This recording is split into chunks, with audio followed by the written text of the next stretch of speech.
जय हिंद बच्चों। आज हम पोलिनोमियल के लास्ट पार्ट की ओर हैं। उम्मीद करते हैं कि आपने प्रीवियस पार्ट को देखा भी होगा, समझा भी होगा और इसके हिसाब से कुछ प्रैक्टिस क्वेश्चंस बनाए भी होंगे। लेकिन आज हम लास्ट सेगमेंट की ओर हैं। इसमें कुछ क्वेश्चंस ऐसे भी होंगे जो छूट गए होंगे और जो कुछ इम्पोर्टेंट है परीक्षा के पॉइंट ऑफ व्यू से और सिलेबस एनसीईआरटी करिकुलम के अकॉर्डिंग उसको भी हमने कवर किया है। तो आज कंटिन्यूअस में आप इन तमाम चीज़ों को देखेंगे और पोलिनोमियल के कंसेप्ट को और भी क्लियर कर पाएंगे, राइट है ना। तो पहला क्वेश्चन हम देखते हैं यहाँ पे एक बार एज ए रिविजन के तौर पे देखें। Find the zeros of the quadratic polynomial, find the zeros of the quadratic polynomial and also verify the relationship between the zeros and there coefficients. यह याद रख लेना, यह क्वेश्चन पेपर में आता ही आता है। अभी फोर्थ कमिंग टाइम में अगर पेपर होता है तो उसमें क्वेश्चन आपको देखने को मिलेगा, क्योंकि यह पेपर में आने का क्वेश्चन इंपॉर्टेंट क्वेश्चन नहीं है। तो इस तरह से ध्यान रखिएगा इसको। मैंने बोला था पहली बात कि दो चीज़ें ध्यान रखती कि what is given and what we have to find. तो इस केस में मेरे पास क्या पोलिनोमियल गिवन है, we have an √3y² plus 10y plus 7√3। This is a quadratic polynomial. एक बार रिकॉल कीजिए क्वाड्रेटिक क्यों है, क्योंकि इसकी मैक्सिमम पावर जो है वह क्या है, 2 है। Maximum power is 2, that is why the given polynomial is quadratic. We know now we have to find, first of all we have to find zeros of the quadratic polynomial. तो इस zero को कैसे find कर सकते हैं? Zero को find करने के लिए हमारे पास क्या तरीका क्या है, मिडिल टर्म स्प्लिटिंग। फिलहाल आप 9th क्लास में पढ़े भी होंगे, अभी आगे भी पढ़ेंगे इसको, क्वाड्रेटिक इक्वेशन में भी देखेंगे। जब इक्वेशन होगा तो कुछ सिचुएशन कुछ और हो जाएंगे, 2 पार्ट्स हो जाएंगे, राइट है। अब √3y² प्लस 10y प्लस 7√3 इसको फैक्टराइज करेंगे। और फैक्टराइज करने के लिए मैं तरीका बोला था मिडिल टर्म स्प्लिटिंग। क्या बोला था? मिडिल टर्म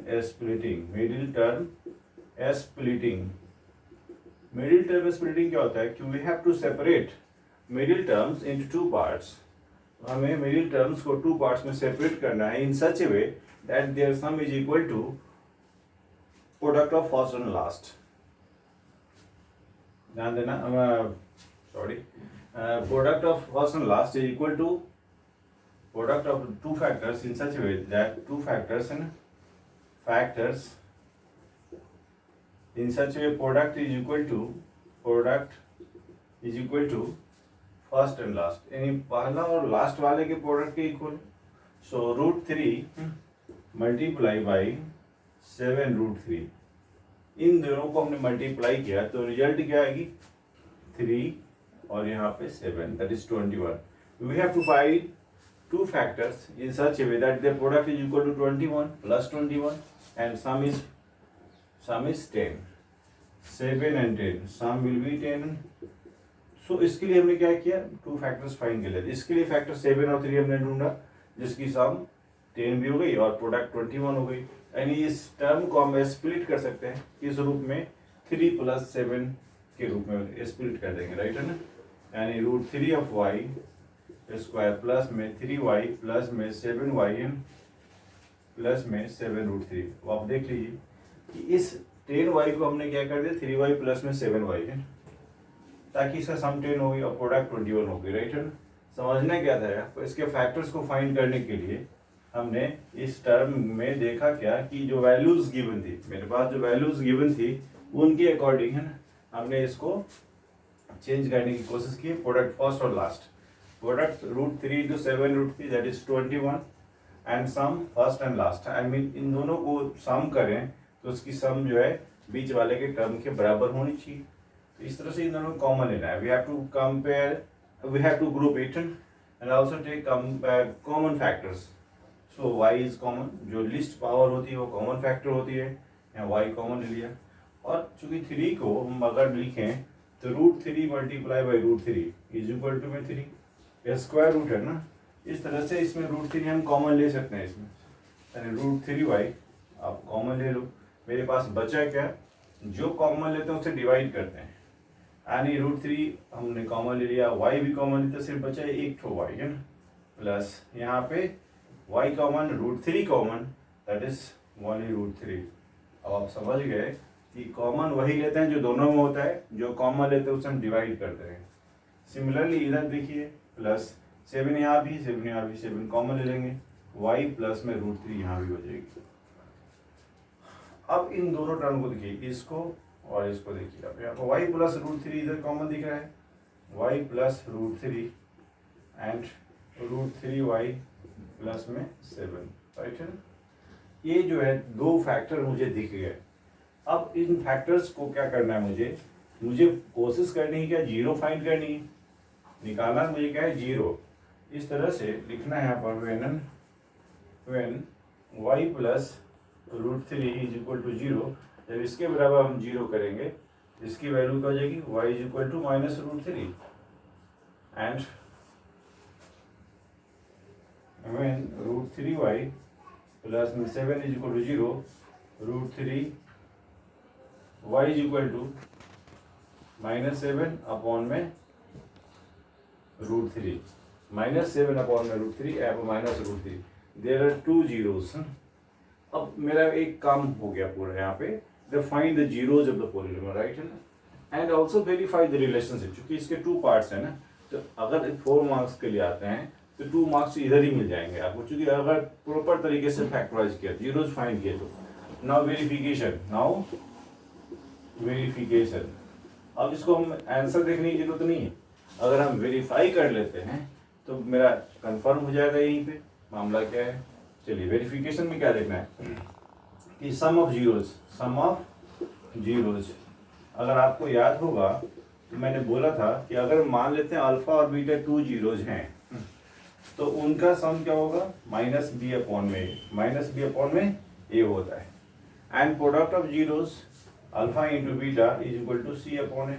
यह हमने दो टर्म देखे थे अभी जब हम इस चैप्टर को प्रॉपर रूप से समझ रहे थे, उस समय देखा कि sum of zeros, if alpha and beta with two zeros of the given quadratic polynomial, then sum of zeros is equal to -b upon a and product of zeros is equal to c upon a.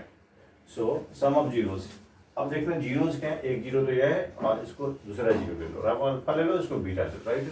Some of zeros -b, अब b क्या है, अगर आप देखें एक बेटे यहाँ पे तो a की वैल्यू क्या हो जाएगी, a की वैल्यू √3, b की वैल्यू 10y, b की वैल्यू यहाँ पर y के अलावा, यानी b की वैल्यू क्या ले लेंगे यहाँ पर +10 and c is equal to 7√3।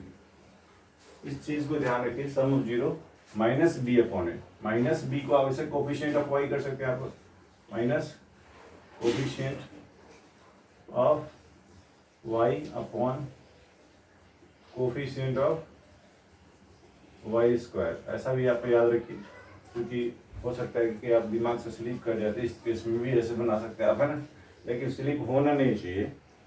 Minus दीजिए, अब इसको जोड़िए, आप क्या होगा, -√3 प्लस -7 अपॉन में √3, राइट है। इन दोनों को कर दिया आप -7 अपॉन √3 और -√3, इनको सम करना है, राइट है ना, इधर इन जीरोज का सम हो, और दूसरी तरफ कोफिशिएंट ऑफ y कोफिशिएंट क्या है 10, लेकिन साथ में माइनस लगानी है, upon coefficient of y square, I mean √3।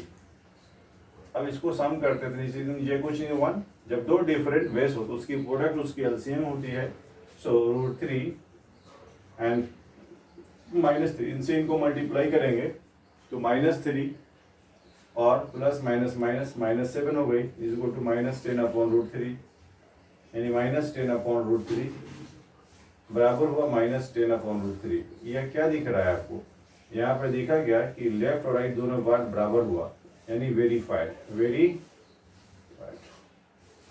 यानी इसके जो लेफ्ट पार्ट को हमने इधर सॉल्व किया, राइट को इधर सॉल्व किया, दोनों की इक्वल वैल्यू आ गई, इसका मतलब वेरीफाइड है। तो मैंने दो काम किया, अभी एक बात और करना है इसमें, प्रोडक्ट ऑफ जीरोज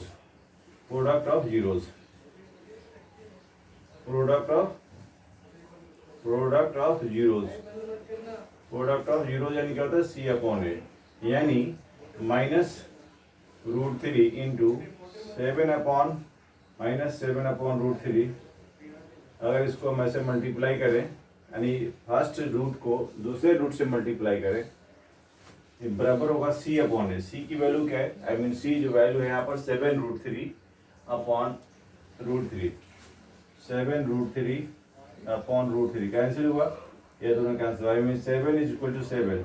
अब आप समझ गए होंगे कि दोनों वैल्यू आपस में यहाँ भी बराबर है, यानी hence LHS is equal to RHS verified, hence it is verified, it is verified. Finally जब कभी क्वाड्रेटिक पॉलिनोमियल होता है तो उसके फैक्टर्स को फाइंड करते हैं, और फैक्टर्स को फाइंड करने के बाद इन फैक्टर्स में देखते हैं कि रिलेशन क्या है। जैसे हमने टू फैक्टर्स -√3 एंड 7/√3 फाइंड किया, -7/√3, इनके जीरोज को सम किया, sum of zeros equal to -b/a होता है, लेकिन उसको minus coefficient of y upon में कोफिशिएंट ऑफ y स्क्वायर लिखा है। इस तरह से इसको सिंप्लीफाई करने के बाद -10/√3 is equal to -10/√3, both are equal. In other hand product of zeros, दूसरी तरफ प्रोडक्ट ऑफ जीरोज को देखा, c/a होता है, that is 7 is equal to 7, and it is very clear कि both are equal, I mean verified.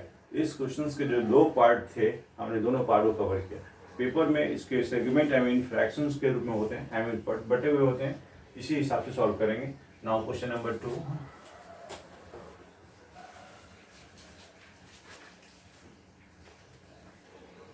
अब second question क्यों है,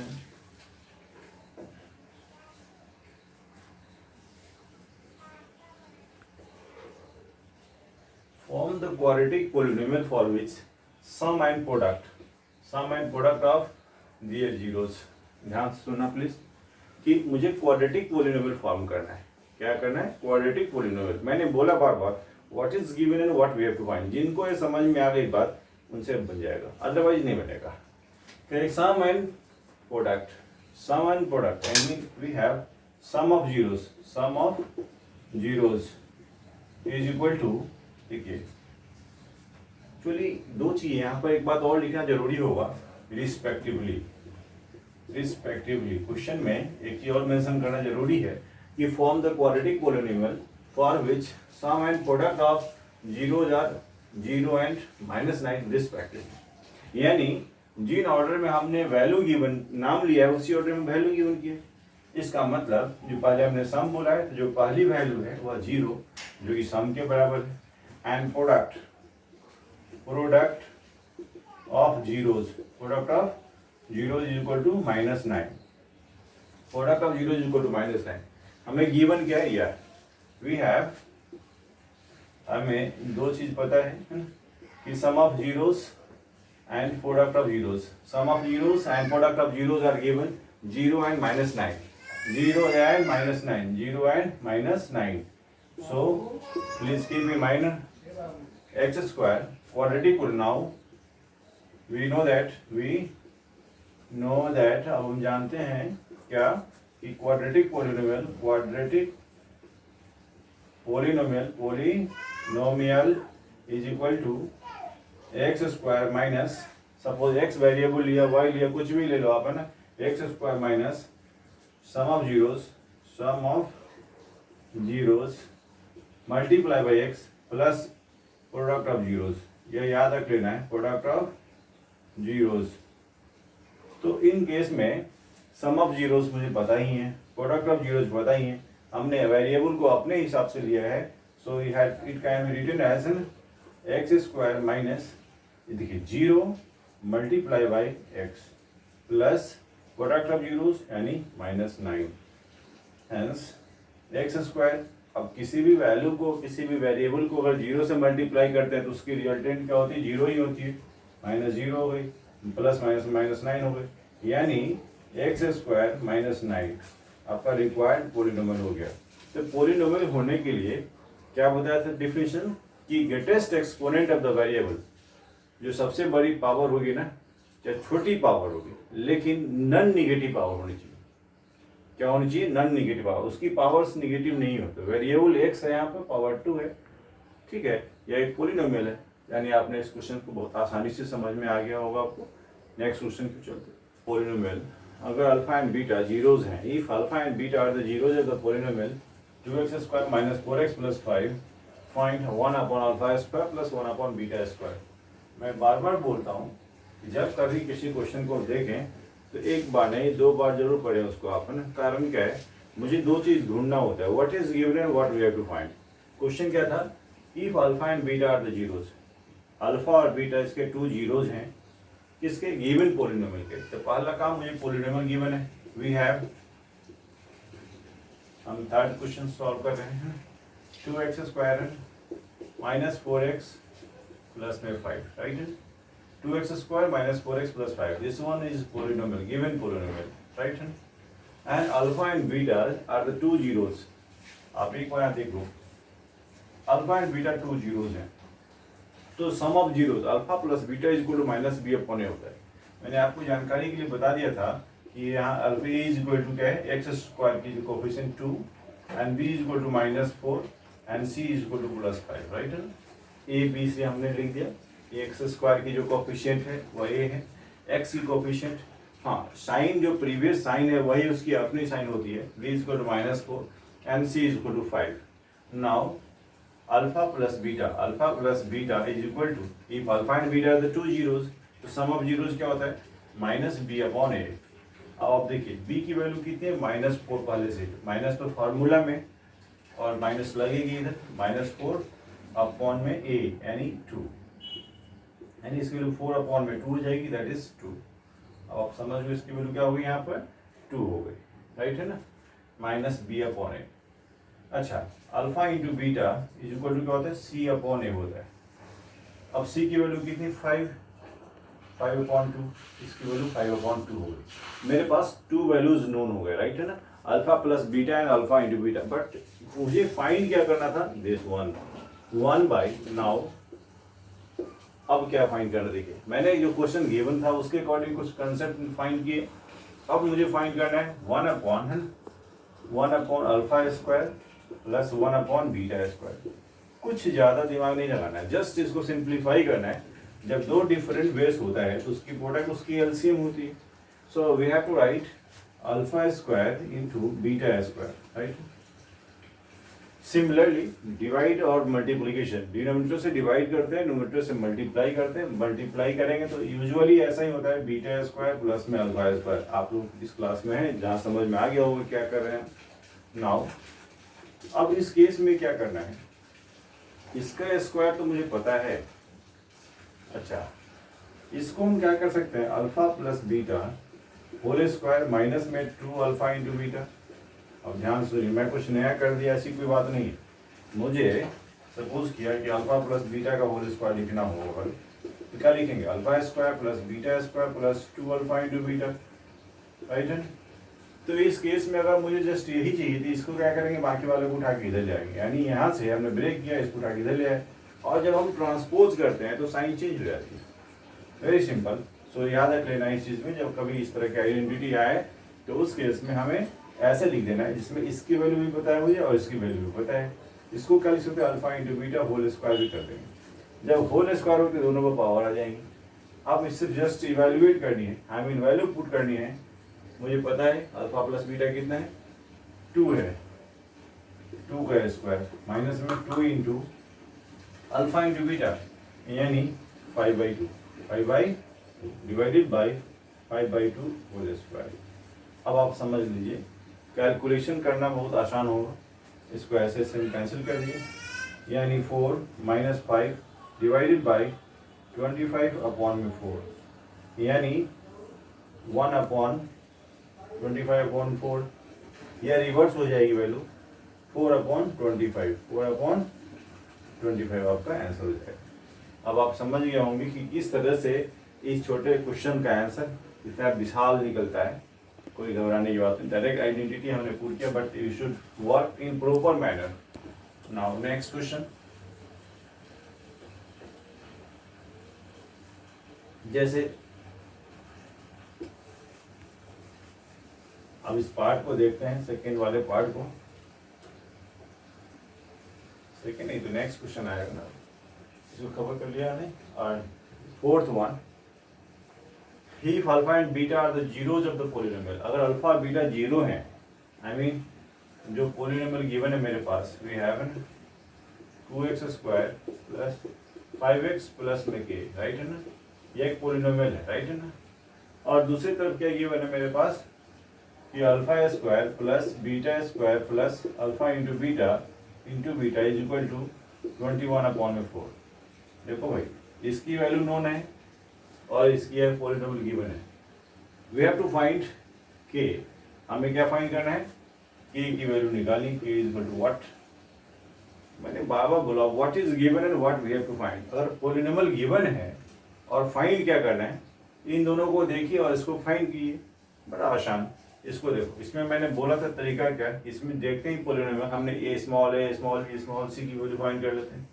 हियर है ना, a is equal to 2, b is equal to 5 and c is equal to k। X square की जो coefficient होती है वो a होगी, x की कोफिशिएंट b होगी and constant is equal to c, right है ना। a b c हमने फाइंड कर ली।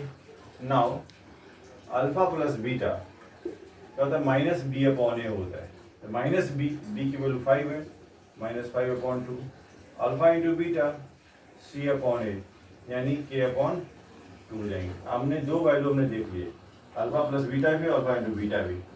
अब अभी कुछ देर पहले मैंने बोला था कि alpha square plus beta square equal to what, तो इन दोनों के लिए हम नाउ कर देते हैं, आप नाउ इन दोनों के लिए हम एक इकट्ठा एक स्टेप लिख सकते हैं कि alpha plus beta whole square -2 alpha into beta. अब प्लस जस्ट इसको मैं एज इट इज कॉपी कर दिए यहाँ पे, alpha into beta is equal to 21/4।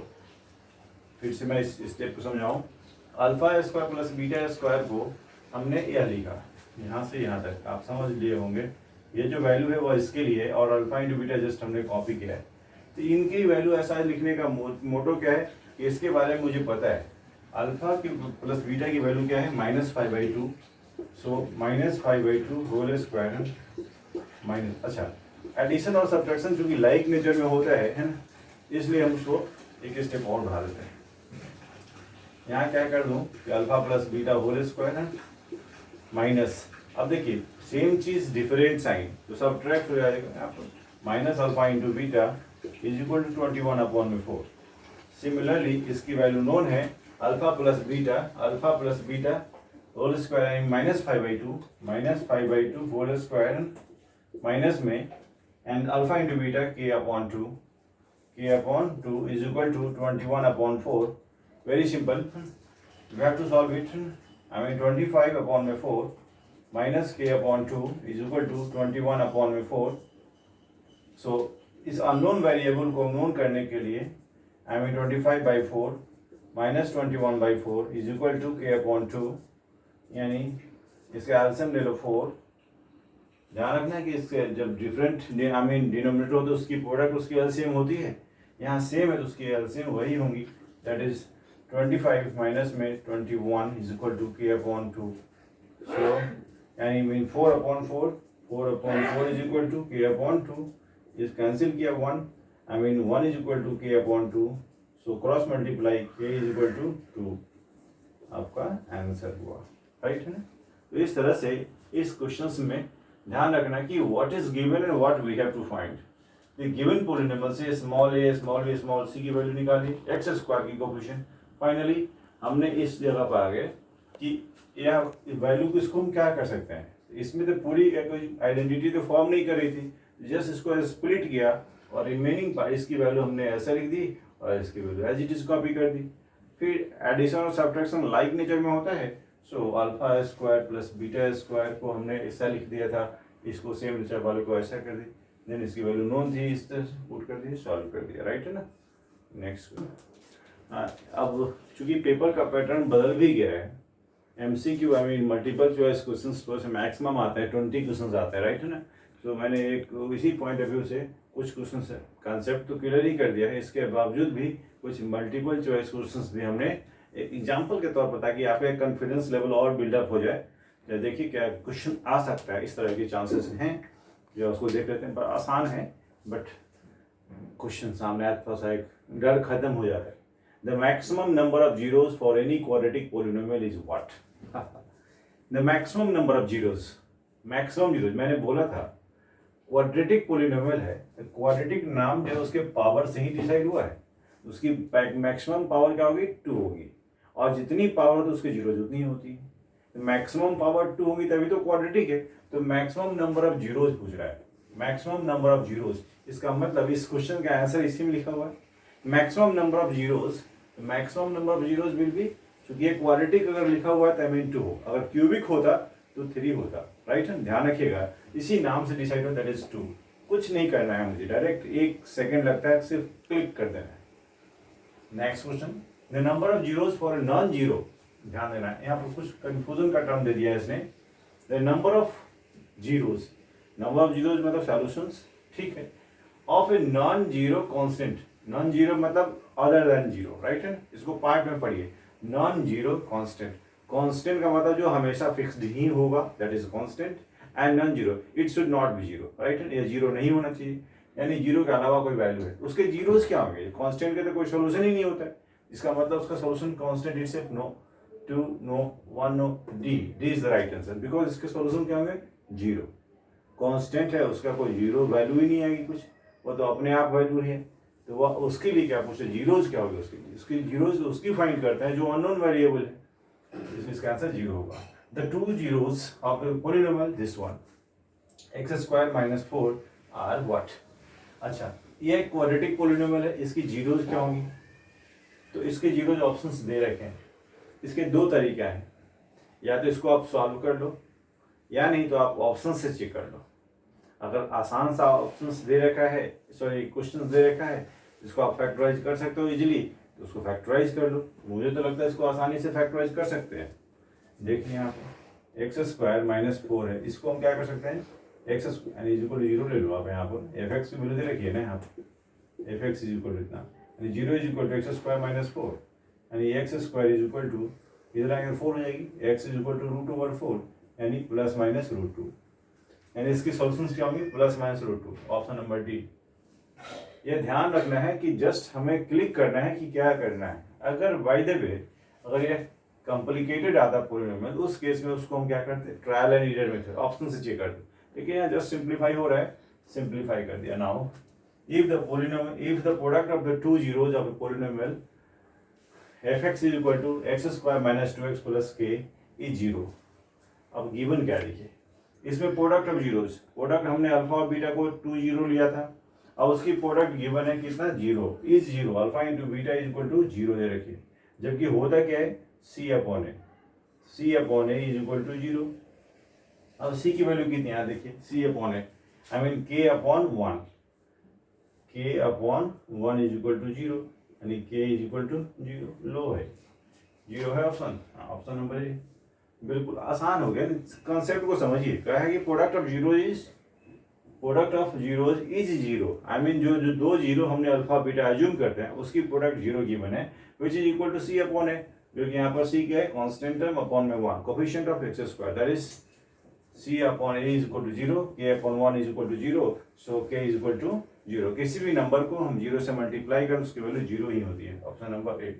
If one of the two zeros of the polynomial this one, I mean यह polynomial is reciprocal of the other, ध्यान से सुनना, इसमें क्या बोला है कि अगर एक जो है दूसरे का रेसिप्रोकल है, इस केस में जब एक दूसरे का रेसिप्रोकल, इसका मतलब क्या है, alpha is equal to 1 beta, इसका मतलब यह हुआ कि alpha into beta is equal to 1, ध्यान दीजिए रेसिप्रोकल है, एक जो है दूसरे का रेसिप्रोकल है, यानी alpha is equal to 1 beta, इस क्वेश्चन के स्टेटमेंट का मतलब हुआ कि one of the zero is the reciprocal of the other one, it means alpha और बीटा दो जीरो था, यानी अल्फा क्या होगा, दूसरे के रेसिप्रोकल में 1 के नीचे लाने से बराबर होगा, तो इस केस में अल्फा इंटू बीटा, आप देखिए ये आ गई, और इसकी वैल्यू मुझे पता थी -B/C/A होती, C/A आई मीन K/2 हो जाएगी, यानी K/2 is equal to 1, so K is equal to 2, option में है K की वैल्यू 2, -2 नहीं 5 नहीं, option number D, that's all, thank you so much. उम्मीद करते हैं कि आपने पॉलिनोमियल के सारे कॉन्स्टेंट्स समझ गए होंगे, इस टाइप भी समझ गए होंगे, और इसके अलावा कुछ भी नहीं बचा है इसमें, आप इसको रिपीटेडली वीडियो देखें और इस तरह क्वेश्चंस आपके पास जो भी बुक अवेलेबल, चाहे वो NCERT हो, RD शर्मा हो, RS अग्रवाल, कोई भी पब्लिकेशन की बुक हो, चाहे आप नेट से निकालें, तमाम क्वेश्चंस आपके पास होंगे, वो सारे सॉल्व हो जाएंगे ईमानदारी पूर्वक अगर बनाते हैं तो। रिपीटेडली वीडियो देखें और बनाएं उसको। Thank you so much.